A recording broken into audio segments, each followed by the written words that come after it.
kita!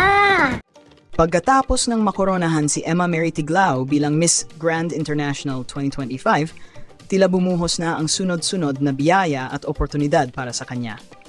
Hindi pa man lumilipas ang ilang araw mula nang magwagi siya, kabi-kabila na agad ang mga ganap, invitasyon at international appearances na dumarating sa bagong reyna.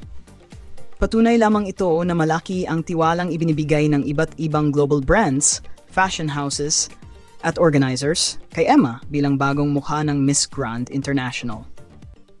Isa sa mga pinaka-inaabangang invitasyon na natanggap niya ay ang pagdalo sa isang prestihiyosong International Fashion Week, kung saan isa siya sa mga espesyal na bisita at personalidad na bigyang pansin ng media. Makakasama niya rito ang Miss Grand International 2025, first runner-up sa Runrat Phuagpat Gotchabel, nakilala sa Thailand bilang isa sa pinakapinagkakaguluhang beauty queens ngayon. Kapansin-pansin ang magandang samahan ng dalawa, na kahit magkaribal sa kompetisyon ay nananatiling magaan, maganda at puno ng respeto ang kanilang relasyon. Kasama rin nila sa event ang reigning Miss Globe 2025, Chayantos Saradata Cherimes, na isa rin sa mga pinakahinahangaang Thai beauty queens sa kasalukuyan. Ang tatlong reyna ay inaasahang magiging highlight ng Fashion Week.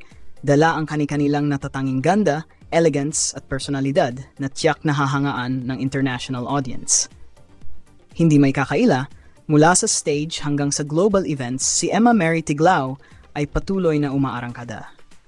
At kung ganito kaaga pa lang ay sunod-sunod na ang blessings, mukhang mas marami pang malalaking oportunidad ang naghihintay sa kanya bilang bagong Miss Grand International.